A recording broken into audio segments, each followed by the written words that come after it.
Kenapa agama diajarkan al-jannatu tahta aqdamil ummahat? Surga itu berada di bawah telapak kaki ibu. Coba itu contohnya. Digendong bersusah payah, dari tadi itu hadir, kepanasan, tidak pulang. Untuk apa? Karena mau dengar dakwah. Dan mau dengar dakwah sayang juga sama anak. Makanya adik-adik sekalian, ketika anda durhaka sama ibumu, maka jangankan kau masuk surga, baunya surga diharamkan bagimu. Dengar ini cewek-cewek, sopan sama cowoknya, kurang ngajar sama mamaknya. Kalau mamaknya yang kasih tahu, apa sih mama tahu, itu kan dulu. Sekalinya cowoknya aja, iya deh bang, terserah abang aja deh, saya ikut mana yang baik. Dongo. Tahu dongo? Beleng-beleng.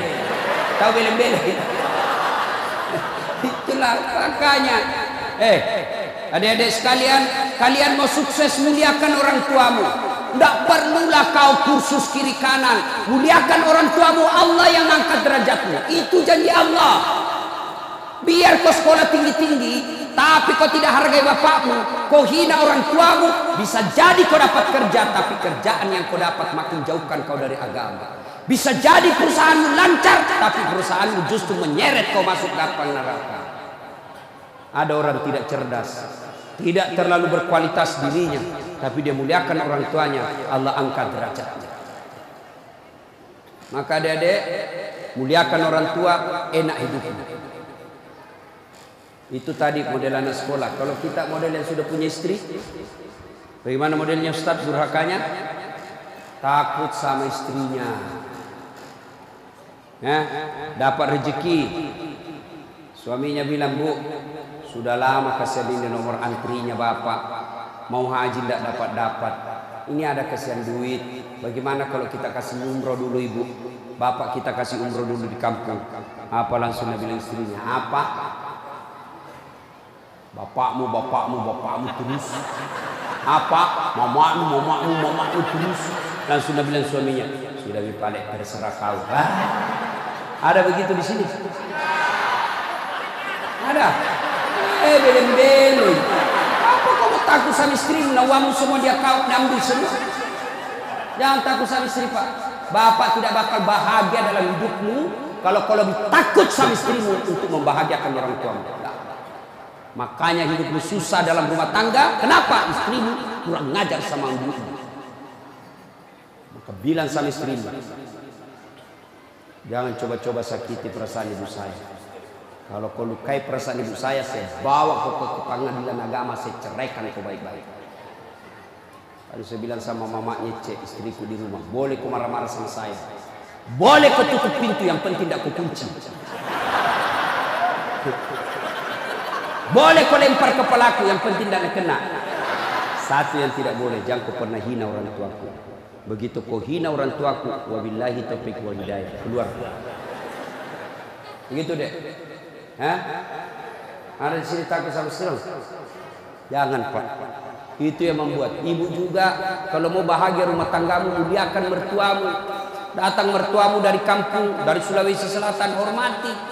Jangan baru duduk mertua dia bilang, kapan kita pulang, mak? Bawa ini, kasihan itu orang tua kalau dari kampung naik dari Parepare, turun di pelabuhan barang, bawa ayam 3 ekor, lepas di terminal 1, nah kejar lagi tuh, bawa pisang, bawa beras, bawa semua dia bawa, kasihan. Padahal anaknya sudah ada kerjanya di papan, dia bawakan itu. Begitu cintanya orang tua kepada anak. Jadi wajar kalau ibu bapak kurang ajar, tidak akan mendapat berkah dalam hidup. Muliakan orang tua ya. Kalau ada yang tanya-tanya, kenapa hidupku susah selama ini? Tidak usah tanya jalan lain. Durhaka sama orang tua. Orang tuaku sudah meninggal, Ustaz. Cara berbuat baiknya, 1, doakan, Allahumma ghfirli wa liwalidayya warhamhuma kama rabbayani. Saya heran lihat-lihat kita, kalau tangannya ulama kita cium bagus. Bagus. Tapi pernahkah Bapak perlakukan tangannya ibu seperti itu? Pernahkah Bapak perlakukan tangannya orang tua? Saya orang lain, belum tentu saya doakan Bapak ikhlas. Doakan saya, Ustaz, saya doakan, tapi belum tentu saya ikhlas. Kenapa? Saya belum tahu Bapak. Tapi kalau orang tuamu yang doakan kamu pasti ikhlas. Saya tadi kesini ibu saya telepon. Mak, kalau doa nggak mau kak? Oh, lo doa nggak nak. Saya tidak doakan diriku. Kau selalu kudoakan karena kau selalu jalan. Itu ibu. Kalau suami bu, jangan sampai ibu juga berdosa kepada orang tua gara-gara suami. Jangan sampai bapak-bapak berdosa hanya karena istri. Jangan sampai kalian yang masih kecil durhaka sama orang tuamu, maka hidupmu bakal susah. Muliakan orang tua. Doakan, Allahumma gfirli wali walidayya warhamhuma kama rabbayani shaghira. Sudah itu doa lagi, ya Allah ampuni dosanya orang tuaku kalau sudah meninggal. Terima amalnya, lipat gandakan kebaikannya, lapangkan alam kuburnya. Sudah itu saja. Ada rezeki sedekah. Ada rezeki sedekahkan. Saya mau terang kuburnya orang tuaku, perbaiki sound sistemnya masjid. Terang itu kuburnya. Saya mau terang kuburnya orang tuaku, kirim pembeli lampu, kasih tahu panitia masjid. Mulai bulan depan saya yang bayar itu masjid lampunya. Jangan ambil uang celengan. Terang itu kuburnya orang tua. Dan demi Allah tidak ada orang bangkrut gara-gara rajin sedekah. Ada yang bangkrut gara-gara sedekah? Mana buktinya? Makin sedekah makin kaya. Rahmat masuk. Coba lihat. Orang datang itu, bos, membayar ke bos. Bos, baju sekolah bos. Bos, istriku melahirkan. Bos, terbakaran itu. Bantu. Tapi mana ada yang bangkrut kalau rajin sedekah? Tidak ada pak. Kenapa bapak ibu miskin? Kalau selalu minta-minta. Berhenti minta-minta, Allah kasih ke saya. Sedekah. Saya tidak bisa sedekah dengan duit, sedekah kau dengan tenagamu. Saya tidak bisa sedekah banyak-banyak, sedekah dengan apa? Lihat itu masjid. Oh, sudah kotor anunya. Apa namanya itu? Kudunya. Putih bukan, coklat bukan, hitam bukan, kak diamnya. Sudah bawa masjid satu kudu. Itu sedekah. Oh, masjid antara masjid dengan toilet jauh. Sedekah dengan sandal swallow. Nah, curi orang tidak ada urusan. Itu sedekah. Kita lihat karpet sudah jelek, sedekah dengan karpet. Insyaallah banyak pak. Hari Jumat kita kirim air botol gelas ke sana, air gelas ke sana. Orang minum itu sedekah. Saya cuma bisa nasi bungkus 10 saya sumbang hari Jumat, itu sedekah. Allah tidak lihat banyaknya, yang penting ikhlas banyak daripada sedikit tidak ikhlas. Sedekah. Serius. Sudah sedikit tidak ikhlas lagi. Mending banyak ikhlas. Iya toh? Panasnya di. Nggak bisa konsentrasi. Lewat-lewat ketawa itu kak bos. Nah, ibu bapak, salah satu sunnah yang dianjurkan Nabi sholat jamaah. Nabi kumpul-kumpul sama sahabat. Ya, tidak apa-apa. Tidak usah kasih, tidak apa-apa Pak. Sedikit lagi, 5 menit lagi. Menunggu orang masjid takwa. Ya, Nabi, saudara-saudara sekalian, kalian yang tetangga dengan masjid wajib datang berjamaah. Bertanya sahabat, mana tetangga masjid ya Rasul? Kanan masjid 40 rumah, depan masjid 40 rumah, belakang masjid 40 rumah, belakang masjid 40 rumah. Itu tetangga masjid. Ubah. Tiba-tiba datang tunanetra.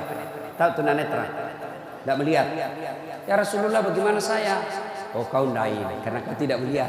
Pulang ini. Boleh kau sholat di rumahmu karena kau tidak melihat. Pulang. Belum jauh dipanggil kembali Nabi. Ya fulan, tahan. Sini kau dulu. Kenapa? Kau dengar azan di masjid. Saya dengar ya Rasul. Kalau begitu kau wajib datang berjamaah di masjid. Zaman Nabi tunanetra wajib berjamaah karena dia dengar azan di masjid.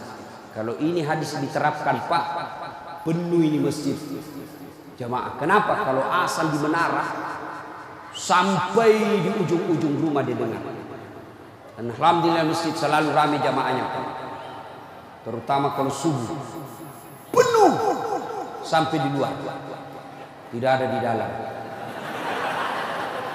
Yang di dalam orang tua sudah pensiun. Kentara itu kalau subuh orang tua Pak, bau minyak gosok baru masuk pintu. Minyak angin, minyak gosok, cap tawon, tidak ada Bulgari. Orang tua semua di dalam masjid. Kenapa orang malas ke masjid? Satu, karena dia tidak lihat pahalanya. Coba kalau Pak Rahmat Mas'ud umumkan, siapa yang datang sholat berjamaah subuh dapat beras 50 kilo, pembeli pulsa 200.000. Jam 5 sholat subuh, jam 10 malam sudah pesan masjid sampai di luar. Kenapa? Karena dia lihat pahalanya. Yang kedua, kenapa orang malas ke masjid? Karena dia tidak tahu pahalanya. Dengar bapak-bapak ini, terutama kita yang sudah muka-muka sakaratul maut ini, yang sudah tua ya, rajin-rajin ke masjid Pak, berdoa mudah-mudahan bapak lagi sujud ajal menjemput. Apa keutamaan berjamaah di masjid? Satu, kalau hujan, basah baju, kena debu melengket di badan, ke masjid, bajunya yang basah itu melindungi dia nanti pada masa. Tahu mantel Pak? Hujan, kalau hujan pakai payung. Apa tujuan itu payung? Supaya bapak tidak kena air, supaya ibu tidak kena air kalau pakai baju mantel. Begitulah fungsinya baju yang basah. Ketika bapak ke masjid dan gerimis, basah baju itu bapak yang melindungi bapak agar tidak disentuh api neraka. Sudah. Coba jangan juga salah paham. Teman-teman sudah dengar begini, hujan keras dia buka payungnya, pergi di jalan. Belen-belen namanya itu. Ya. Apalagi keutamaan berjamaah di masjid? Kata Nabi, kalau kau wudhu dulu, lalu kau datang ke masjid, langkah-langkah kakimu adalah jihad fisabilillah. Melangkah kaki kanan, 1 pahala dicatat. Melangkah kaki kiri, gugur dosa kecil. Jadi kalau 300 rumah masjid, dari rumah tak dari masjid, 300 meter kali 2, 600 meter. Berapa langkah kaki itu bapak dapat? Apalagi kalau bapak jalan begini, berapa langkah kaki itu? Iya toh. Apalagi kalau bapak keliling-keliling dulu ke kampung baru. Sampai di sini selesai sholat dong. Apalagi keutamaan berjamaah di masjid? Seluruh materi yang kita lewati, pagar, tembok, dinding, aspal, tumbuhan, semua jadi saksi. Dia akan berkata, ya Allah, jangan kau masukkan dia neraka, masukkan dia surga. Saya saksinya. Tanggal 26 November dia datang berjamaah masjid. Saya yang lihat. Itulah sebabnya kalau kita sholat jamaah, kalau kita datang ke masjid, setiap kita sholat sunnah di masjid, 2 rakaat pindah lagi, 2 rakaat pindah lagi. Supaya apa? Tambah banyak saksinya di akhirat kelak. Itulah sebabnya Nabi menganjurkan, kalau kau ke masjid, lain jalan waktu pergi, lain pula jalan waktu pulang. Ini amalkan Pak, amalkan, itu sunnah. Bapak datang masjid dari pintu sana, pulang dari pintu sana. Itu makin banyak saksi di akhirat.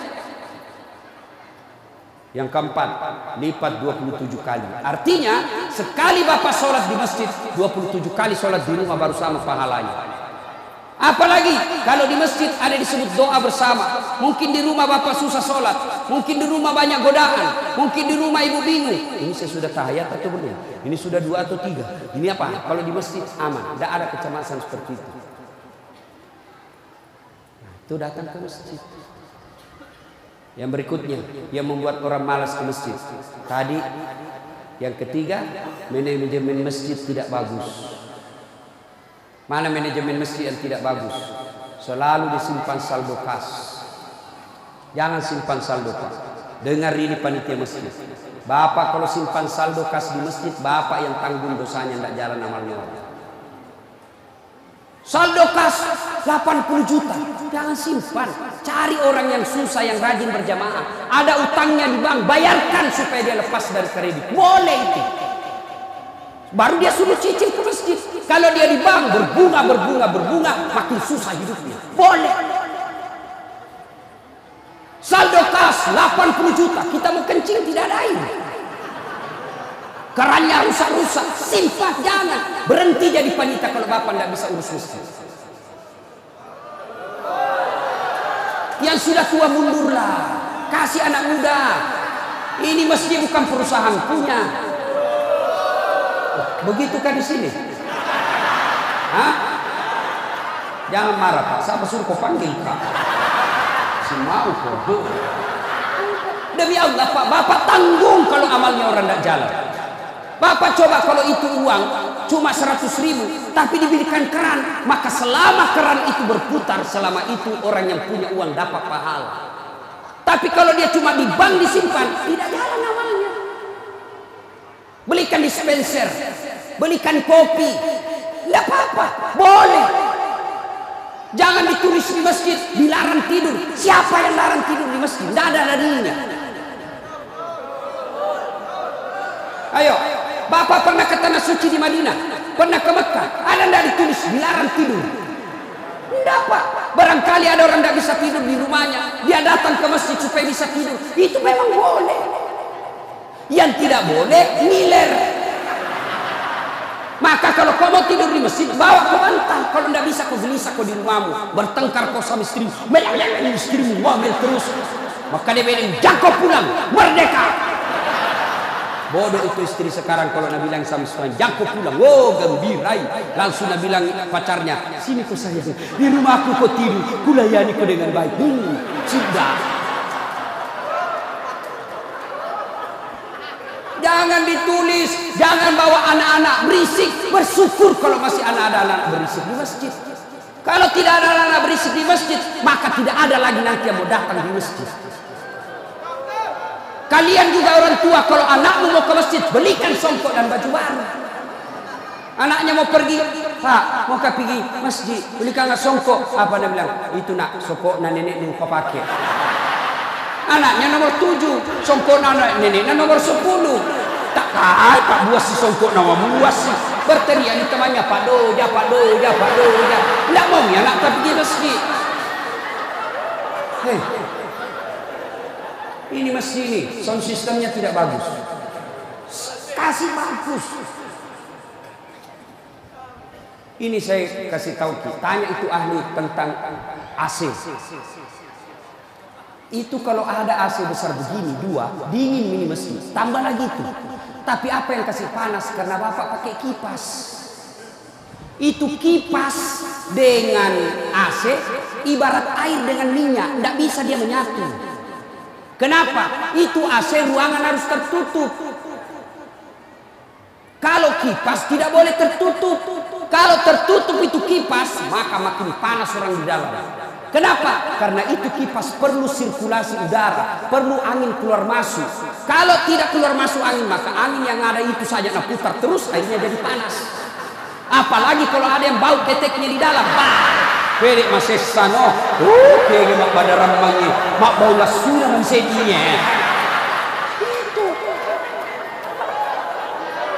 Itu nih pentingnya anak muda jadi pengurus masjid. Karena kalian kalau sudah tua tidak ada yang tahu.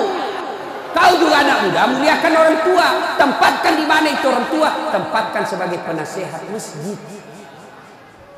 Jangan masjid dikira dia punya. Ini lembaga umat yang punya. Kasih karpet yang bagus. Ada saldo kas, jangan simpan Pak, Bapak berdosa. Tidak jalan amalnya orang. Apalagi membuat orang malas ke masjid. Apa? Kadang-kala apa? Sound sistemnya jelek. Begitu kita takbir Allahu Akbar, langsung story.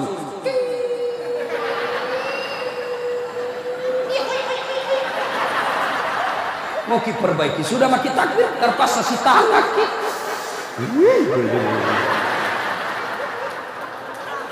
Apalagi membuat orang malas ke masjid. Apa? Kadang-kala muadzin. Jengkel orang dengar muadzin. Orang tua, sudah tua, tidak mau tahu mengalah, mundur na wasangiko.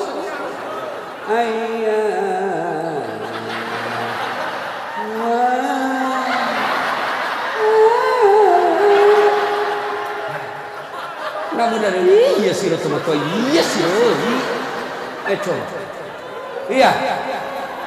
Apalah yang membuat orang malas ke masjid? Kadang-kala penceramah. Kita di rumah sudah bertengkar istri, di kantor mumet pikiran. Kita datanglah ke masjid dengar ceramah, mudah-mudahan kita dapat pencerahan. Ini bukan pencerahan, kita kasih takut terus. Dibakar pantatmu, ditusuk.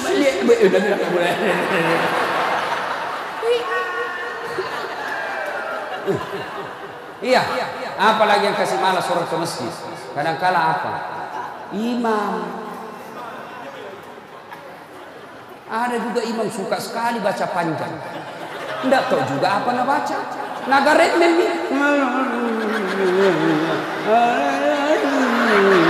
Dolin. Al-Fatihah paling dah baca.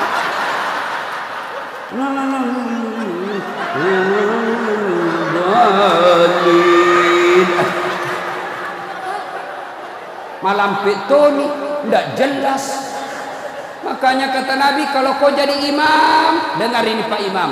Satu, baca kau yang ringkas. Kenapa? Karena jamaah kita di belakang macam-macam. Ada yang sudah tua tidak bisa lama berdiri. Ada anak muda yang baru datang, tidak senang yang lama-lama. Pulang di masjid, enak sembahyang di masjid. Ampun Pak Ustaz. Kenapa dah bilang itu mesti aliran sesat?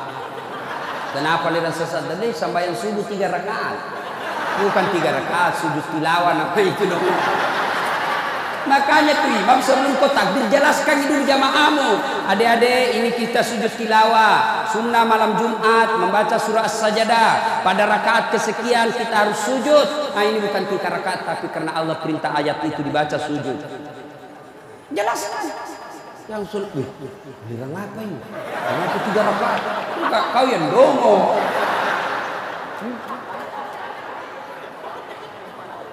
Tidak bisa orang lama-lama di belakang Pak. Mungkin ada orang mati yang ya karena dia tobat usia senja, tidak bisa lama kasih berdiri. Batena musisa, nak naik lagi kepalanya, belum bisa selesai. Nah ulah malam itu. Jatuh lagi, naik udah lagi. Ada barangkali di dalam jamaah Satpol PP yang pakai sepatu baru, lama aku baca, nah lupa simpan baik-baik sepatunya, pasti dia gila beli sepatu. Bapak imam sesat. Maka pasti dia tidak khusyuk. Ada barangkali juga ibu-ibu yang sekali kentut sudah makan pete.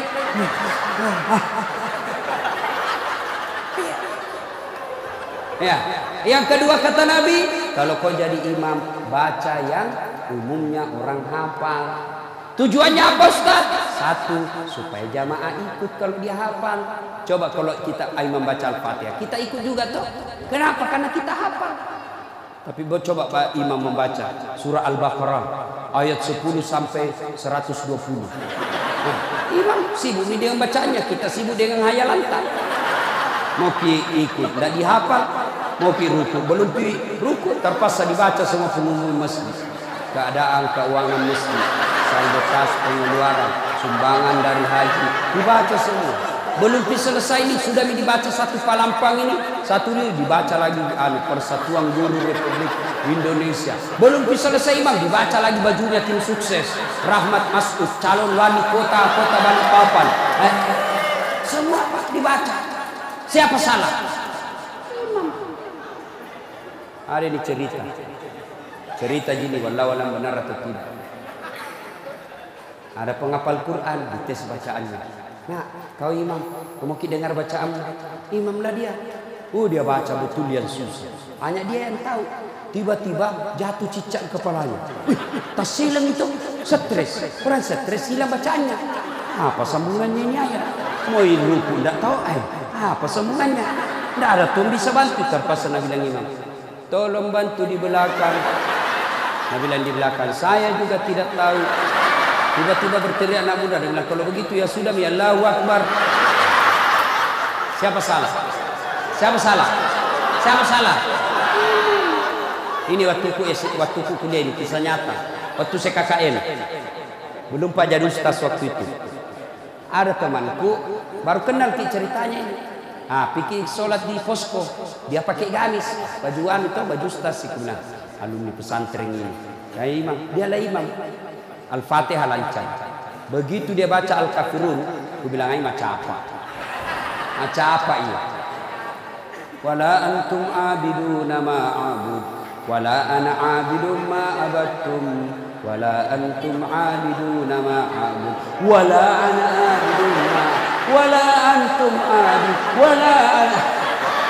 Jengkel temanku yang anak fakultas sastra langsung diteriak. Nabi bilang, "Oi, kenapa itu tak putar-putar tidak mau sampai?" Nabi bilang, "Ini imam, ilmu juga kupikir." Kacau salah. Siapa salah?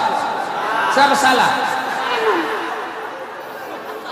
Ini waktuku SD di kampung sembahyang asar. Sujud Pak Imam lama sekali. Apa ini imamnya lama sekali sujud? Tiba-tiba ada temanku nangkat kepalanya sembahyang asar. Dan tidak ada imam. Ternyata imam keluar dari pintu samping. Kacau nih sholat bukan? Tidak ada imam. Selesai sholat ditanya, Pak Imam, kenapa kau tinggalkan saf? Dia bilang kentut kanan. Pak Imam, lain kali kalau Bapak Imam kentut, kasih bangun ki dulu supaya dilihat kau pergi. Dia bilang, aku sengaja nak karena malu aku lihat. Kacau sholat, siapa salah? Siapa salah? Imam. Makanya agama mengajarkan dalam fikih sholat jamaah, hati-hati bagi imam. Makmum siapa saja boleh jadi makmum. Mulai orang gila sampai orang sadar boleh jadi makmum. Mulai orang dewasa sampai belum balik boleh jadi makmum. Mulai orang cerdas sampai orang blokon boleh jadi makmum. Imam tidak boleh. Hati-hati. Kenapa? Salah imam, kacau sholat. Maka hati-hati. Kalau salah imam, bubar jamaah. 2020 yang akan datang, Balikpapan akan milih imam. Wali kota. Kalau kau salah milih wali kota, sengsara hidupmu. Mengerti maksudku? Mengerti itu? Siapa yang panggil? Hah? Ada juga calon wali kota datangkan artis. Tahu pernah mama ustaz. Kalau artis nggak datang ke ibu, terancam ibu.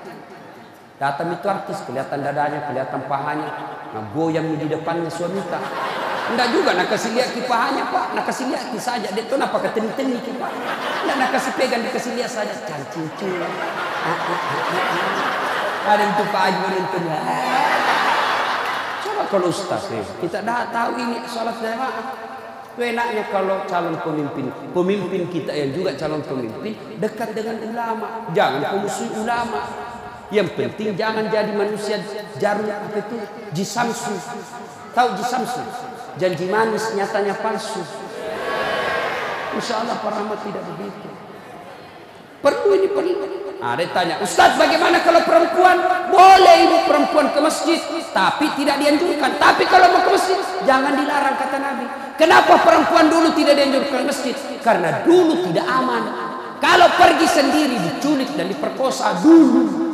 Sekarang dibangga aman. Siapa mau culik apalagi kalau ibu sudah 60 tahun? Siapa mau culik ibu? Bikin susah. Ada remaja. Ini ustaz yang ceramah. Tidak pernah saya pondok, tidak pernah saya sekolah pondok. SD sekolah umum, SMP sekolah umum, SMA sekolah umum, sarjana sekolah umum, S2 sekolah umum, S3 sekolah umum. Di mana saya belajar agama? Datang ke masjid. Saya kalau Ramadan dulu zaman SMP dan SMA, saya sudah bermalam di masjid. Waktu itu belum saya tahu apa itu itikaf. Tapi ternyata itulah itikaf, tinggal di masjid. Apa kerjaku? Kalau sudah jam 2 teriaklah saya di masjid. Sahur, sahur, sahur. Kalau ada lebih kue bawa sedikit ke masjid. Kita mau juga buka puasa mau makan sahur di sini. Cuma ada dulu imam di kampung itu aneh-aneh pak. Berteriak dia bilang jangan pak, jangan pak. Orang kaget semua. Siapa yang pukul Pak Doja? Oh lari semua orang ke masjid. Jangan pak. Ternyata jam 4. Kacau.